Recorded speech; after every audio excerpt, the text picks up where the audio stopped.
Hey, what is going on, guys? Welcome back to another Yu-Gi-Oh! Market Watch. Today is August 19th, and today we are going to be looking at a bunch of cards. Start off with, I want to show you guys my pulls from locals this week, but do be sure if you like the video, make sure to leave a like and subscribe if you really like it, and let me know what to go over on the next Market Watch. It always helps out a bit. So I was able to pull an Ultimate Rare Snake Eye Ash, Rip My Boy. Well, he's not banned yet, but he's probably going to be limited, and if he does, you only need the one, so I guess that's fine. But I also got incredibly lucky and pulled my second copy of Fiendsmith the Engraver. Super nice card to have. I was playing a Fiendsmith Valmonica deck, so hopefully I'll be able to post that for a deck profile on the channel soon, so it's nice to get my second copy for that. But let's go ahead and go on into the Market Watch, and starting off directly with the Engraver, it's down to 95, below triple digits. Pretty good. I believe it was 110, almost getting to 115 earlier, but now it's back down to 95. I think people are selling it because they're afraid that it's going to get hit, which it could be. I mean, we're going to lose Beatrice, so that automatically, makes it lose a little bit of its value, but I think it's still going to be a very powerful engine, and people are still going to play it. While Charmy is holding at 50, that's fine. Again, I think you guys should get rid of these sooner rather than later. You have until October when Rage of the Abyss comes out, but I would recommend getting rid of these by then because the bird is going to power creep this by a lot. LZs are still 30. They were up to 35, but back down to 30. SP Little Knights has 60s. Again, I think you should probably get rid of these, especially considering the tin is coming out, and this will most likely be a reprint. Again, this is not financial advice, but this is just my opinion and for entertainment only. So LZ is 30. Stellar, I think, is up to 25 from the last time we looked at it. Pretty decent. Again, I think you should be picking these up because once Snake Eyes and possibly Yubel and Tenpai get hit, these are going to be probably one of the better decks in the room. Dominus Purge is up to 15 from I think 7 or 8, which is very unfortunate. I was waiting for it to hit like 6s and 5s to pick mine up, so I waited a little too long, but you guys picked yours up. Congratulations. I would maybe recommend just holding them. This is probably going to be a good card. It's not going to be reprinted probably until next year's tin, so it'll be just rogue playable from then. Mimical Dungeon is actually up to $10. This is just buyout from the new Mimical hype. We got a new card revealed as the promo for Rage of the Abyss for the when it goes out to OTS Live. Anyways, this is fine. I mean, offload them now while the hype is still standing, but I don't really think this is going to do much. The support was good, but nothing that's going to break a flip monster.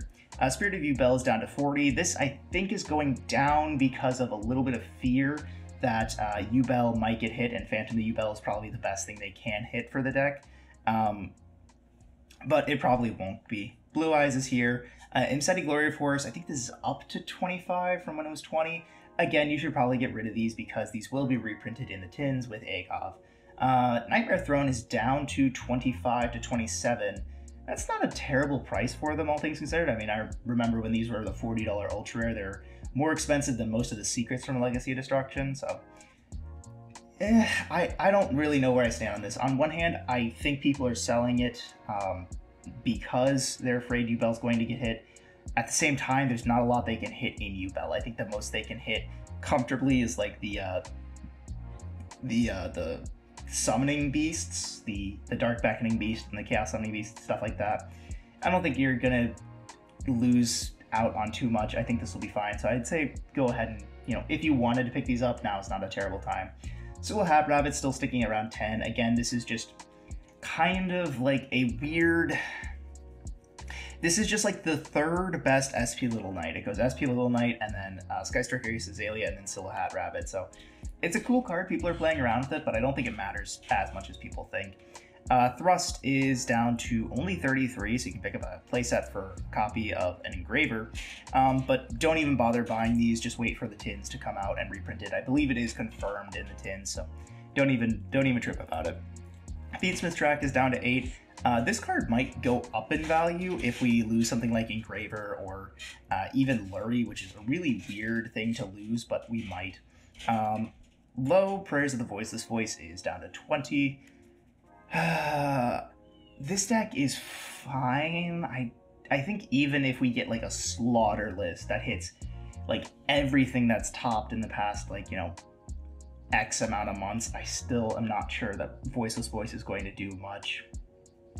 But it's only 20. Phantom Nightmare is not going to be in the tins, so you can pick it up now and you'll have it for a while. I mean, obviously it's getting an ulti print, which will drive the price of this down a little bit, but I don't think it's going to go up too much.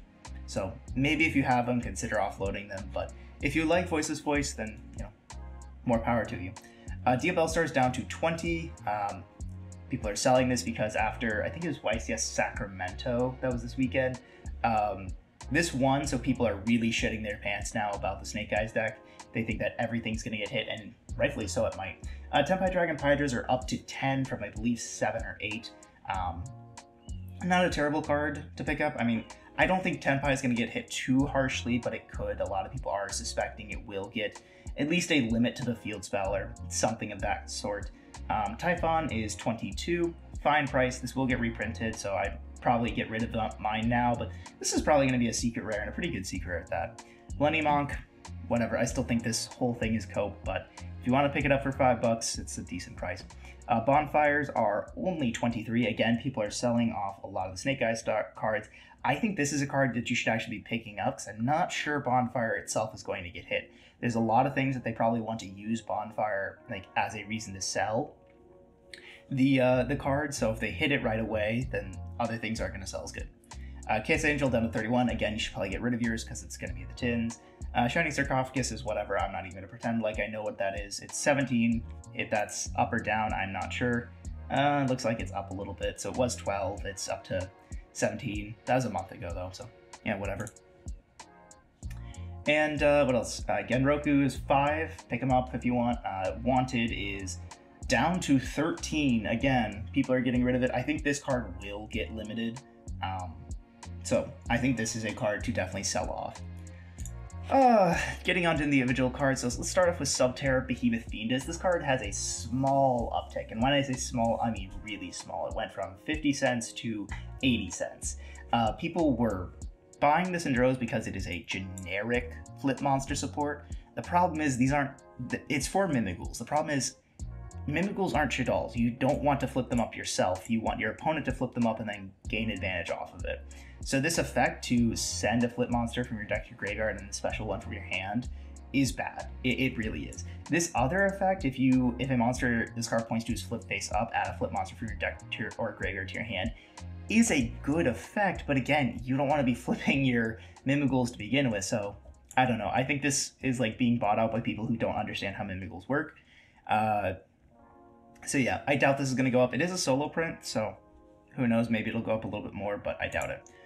Reaper on the Nightmare is, let's get into some Edison reprints, I guess.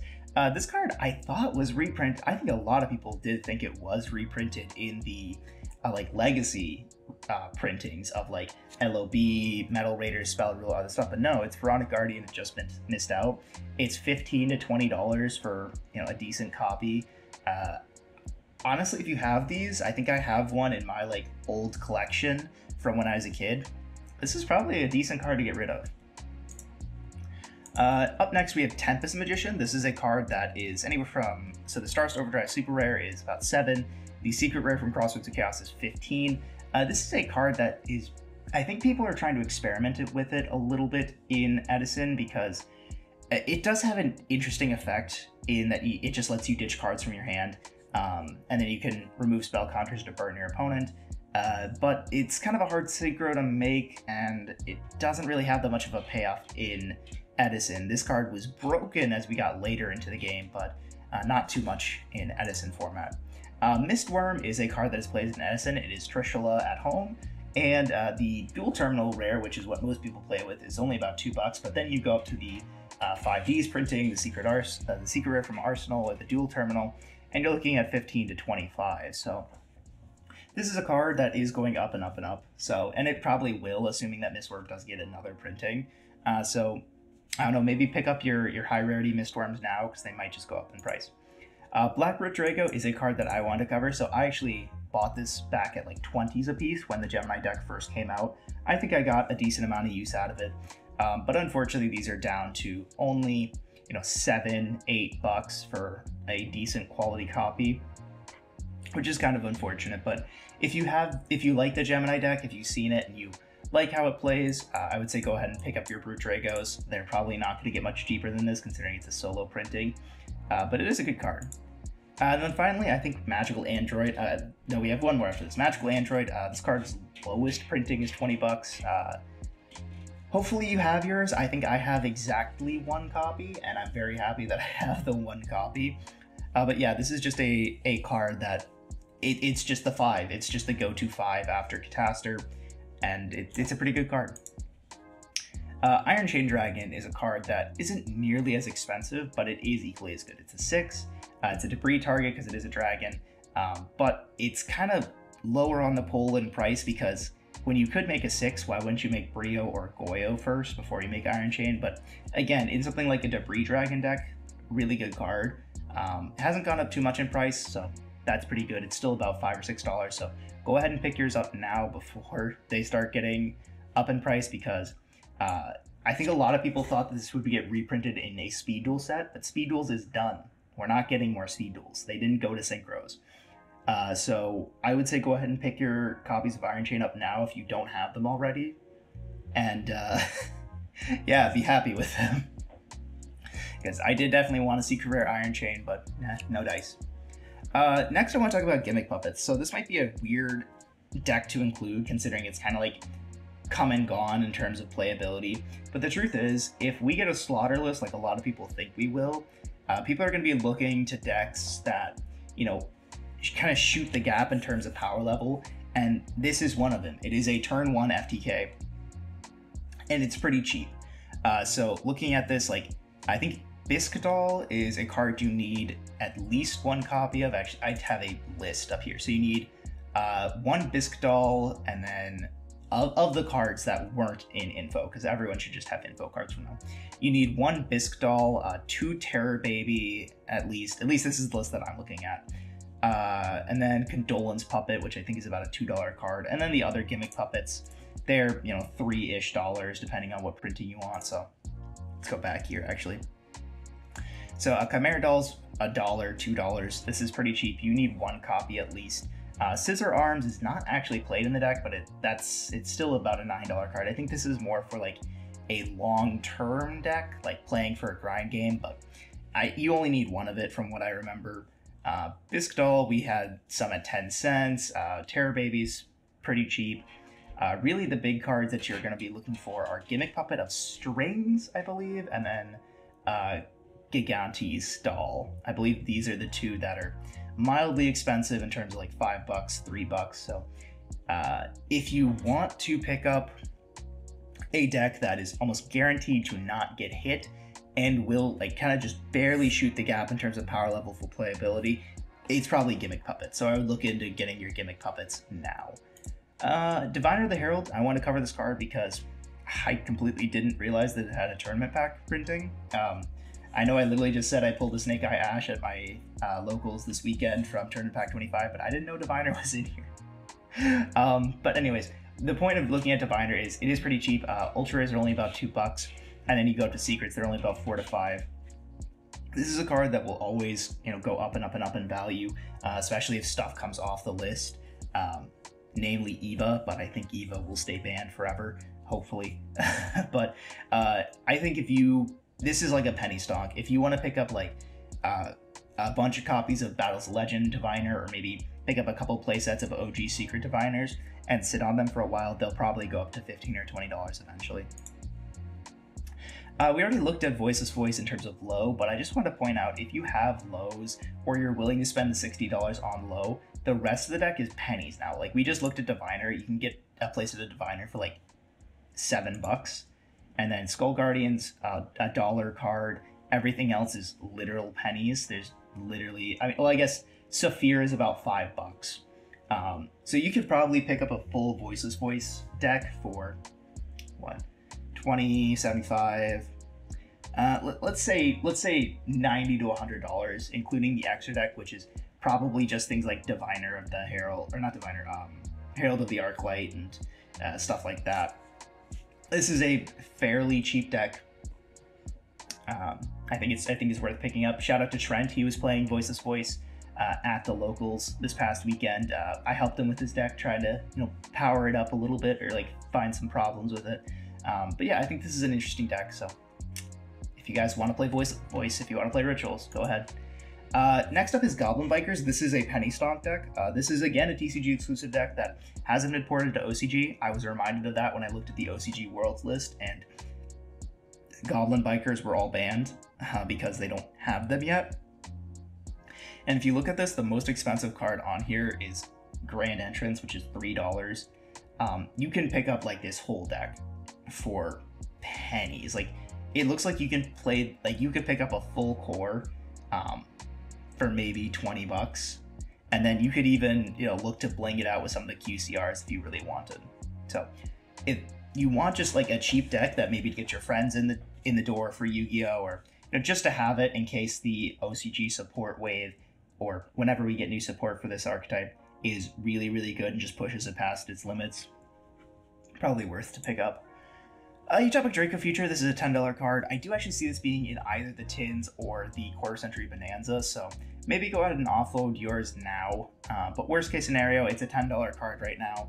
It'll see play in Xyz decks from now until basically the end of time, just like Zeus, so hopefully you have yours. If you don't, it'll probably get reprinted. We already talked about Bonfire, but I do think this card won't get hit. I think there's a lot that Konami wants to do with Pyro monsters that they won't be able to really justify if they hit Bonfire. So I wouldn't recommend getting rid of these. I would recommend getting rid of Wanteds.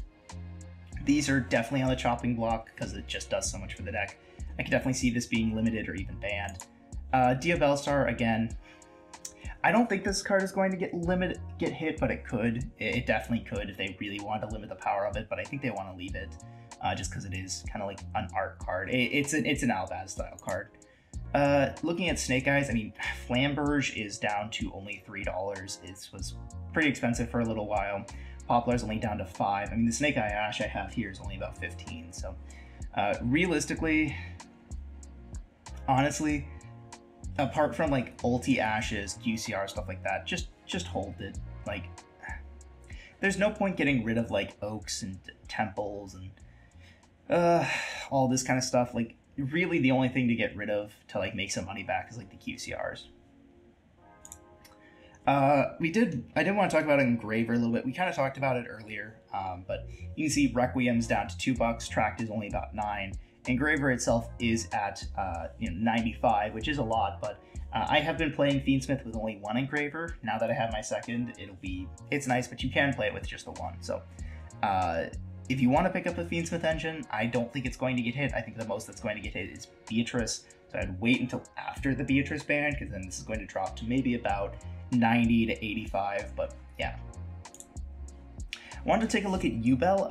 Loving Defender Forever is up to like $8 which is surprising. We already talked about Phantom, but I do think Yubel is like just right on the cusp of banning. I think they might, I don't know, semi-limit Phantom. They might like limit the Chaos or the Dark Beckoning Beast. That's really about it.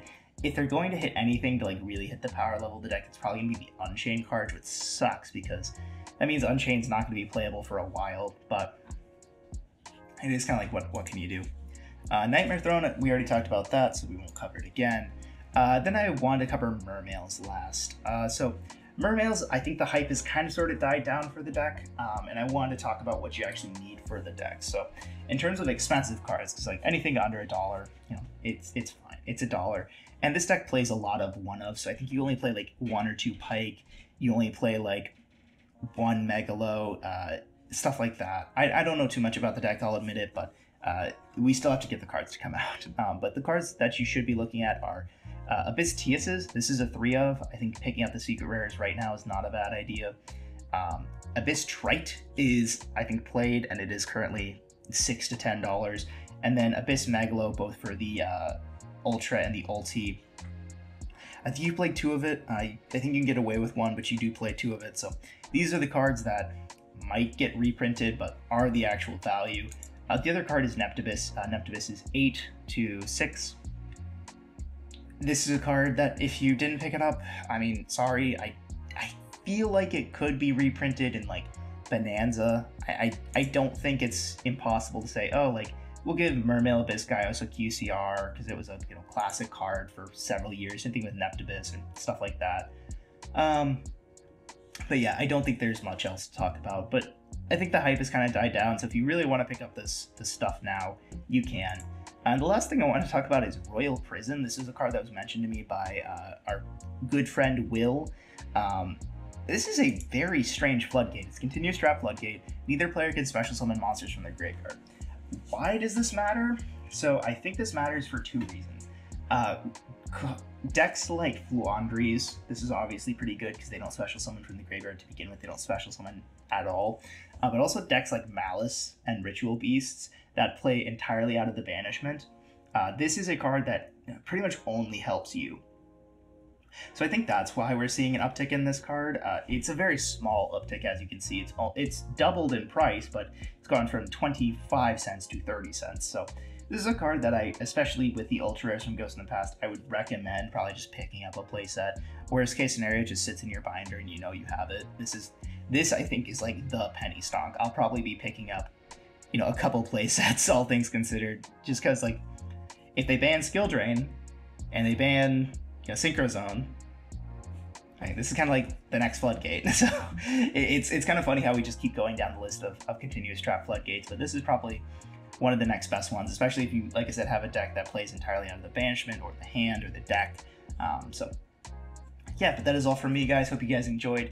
Make sure to leave a like, comment, subscribe, all that stuff, and tell me what to go over in the next micro wash. It really does help. I love reading your comments, but that's all from me. Catch y'all in the next one. Peace!